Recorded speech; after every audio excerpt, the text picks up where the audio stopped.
আমি কিছুই চাই না, আমি বিচার আপনারা করতে পারবেন না। আপনাদের এই ধরনের কোনো রেকর্ড নাই, আপনারা পারবেন না। আমার মেয়েও ফিরে আসবে না। আপনারা বিচার করতে পারবেন? পারবেন না। আপনারা কোনো এক্সাম্পল দাঁড়া করাতে পারবেন? পারবেন না। আমার থেকে স্টেম নেবেন, স্টেমে লিখিত নেবেন? পারবেন না। আপনারা পারবেন না। আসসালামু আলাইকুম। আপনারা বিচার করতে পারবেন না আমি জানি, কথাটা কোনো সিনেমার কাল্পনিক সংলাপ নয়।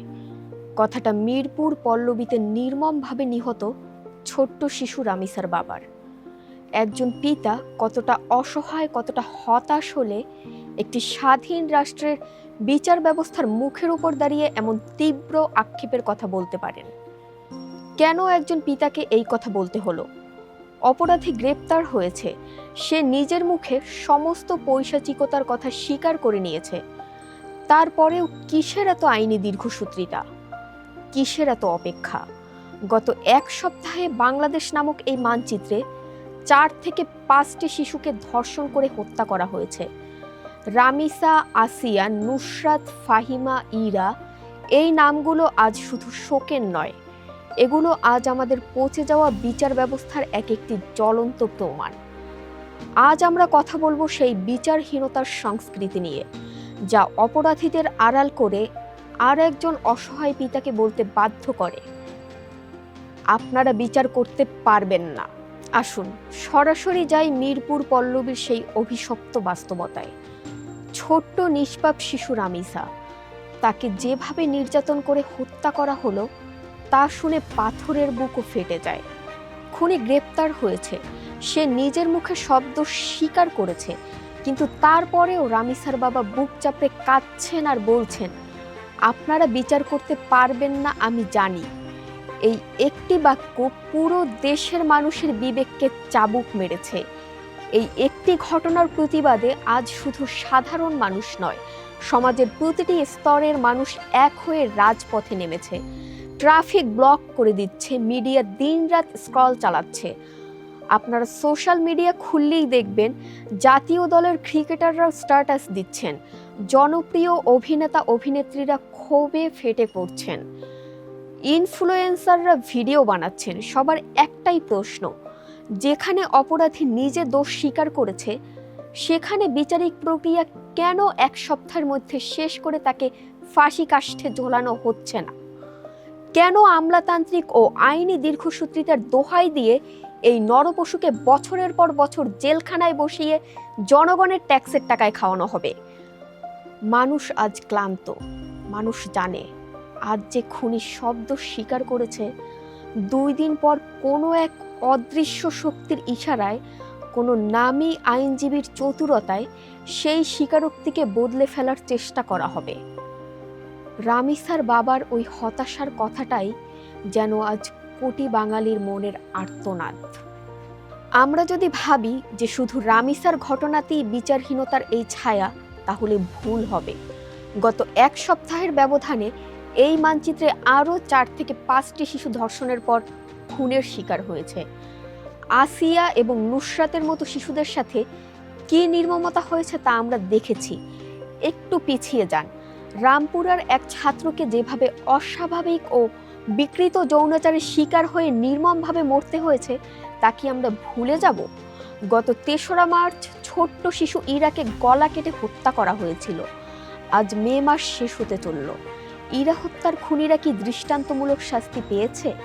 বিচার হয়নি বলেই গত 11ই মে সিলেটের মাটিতে 4 বছরের অবুঝ শিশু ফাহিমাকে নির্মমভাবে হত্যা করার সাহস পেয়েছে অপরাধীরা।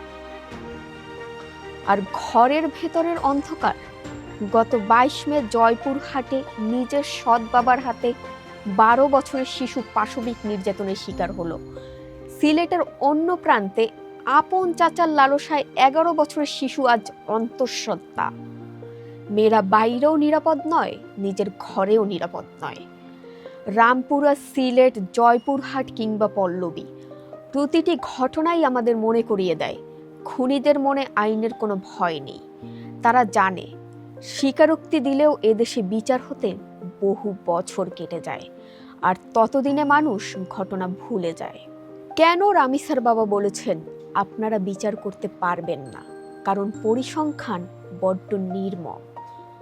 বাংলাদেশের নারী ও শিশু নির্যাতন দমন আইনের অধীনে যতগুলো মামলা হয় তার মধ্যে চূড়ান্তভাবে অপরাধীর শাস্তি হয় মাত্র 1 থেকে 3% মামলায়, অর্থাৎ 97% অপরাধী কোনো না কোনো উপায়ে পার পেয়ে যায়। যখন একটা স্পর্শকাতর মামলায় খুনি নিজে দোষ স্বীকার করে তখন কেন বিশেষ অধ্যাদেশ জারি করে মাত্র কয়েকদিনের মধ্যে রায় কার্যকর করা যায় না? কিসের এত আইনি প্রক্রিয়া? মানুষ আজ সুশীল সমাজের আইনি মারপ্যাচে ঘেরা তাত্ত্বিক কথা শুনতে চায় না। যখন অপরাধ স্পষ্ট, স্বীকারোক্তি অন রেকর্ড, তখন শাস্তি দিতে দেরি হওয়া মানেই ভুক্তভোগী পরিবারের জখমে আরও রক্তাক্ত করা। আজ মিরপুর পল্লবী থেকে শুরু করে সারা দেশের মানুষের দাবি একটাই, রামিসা, ফাহিমা, ইরা, আসিয়া, নুসরাত এবং রামপুরার ছাত্র হত্যাকারীদের আর একদিনও সময় না দিয়ে দ্রুততম সময়ে জনসম্মুখে প্রকাশ্যে ফাঁসি দেওয়া হোক।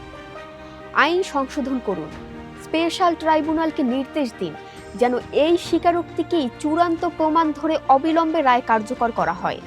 বিচার ব্যবস্থার উপর রামিসার বাবার যে বিশ্বাস হারিয়ে গেছে তা যদি ফিরিয়ে আনতে হয় তবে এই হত্যাকাণ্ডগুলোর বিচার হতে হবে নজিরবিহীন দ্রুত গতিতে। রামিসা আজ কবরে শান্তিতে ঘুমোচ্ছে কিনা আমরা জানি না, কিন্তু তার বাবা আজ অশান্তিতে ছটফট করছেন। অপরাধী স্বীকার করার পরেও যদি বিচার থমকে থাকে তবে এই স্বাধীন দেশের বিচার ব্যবস্থার কার্যকারিতা নিয়ে প্রশ্ন ওঠা স্বাভাবিক। আমরা আর কোনো তদন্ত কমিটির আশ্বাস চাই না, আমরা আর কোনো কালক্ষেপণ দেখতে চাই না। আমরা রামিসা, আসিয়া, নুসরাত, ফাহিমা, ইরা আর রামপুরার সেই ছাত্রের রক্তের প্রতিটি ফোঁটার হিসাব চাই। বিচার বিভাগ ও প্রশাসনের কাছে আমাদের একটাই চূড়ান্ত দাবি, রামিসার বাবার ওই আর্তনাদকে অবমূল্যায়ন করবেন না। জনতার এই ক্ষোভকে শান্ত করতে হলে অবিলম্বে এই অপরাধীদের শাস্তি কার্যকর করুন। প্রমাণ করুন যে এই দেশ এখনো অপরাধীদের অভয়ারণ্য হয়ে ওঠেনি। বিচার বিভাগ ও প্রশাসনের কাছে আমাদের একটাই চূড়ান্ত দাবি, রামিসার বাবার ওই আর্তনাদকে অবমূল্যায়ন করবেন না। জনতার এই ক্ষোভকে শান্ত করতে হলে অবিলম্বে এই অপরাধীদের শাস্তি কার্যকর করুন। প্রমাণ করুন যে এই দেশ এখনো অপরাধীদের অভয়ারণ্য হয়ে ওঠেনি। অনিরাপদ মানচিত্র থেকে আজ এখানেই বিদায় নিচ্ছি।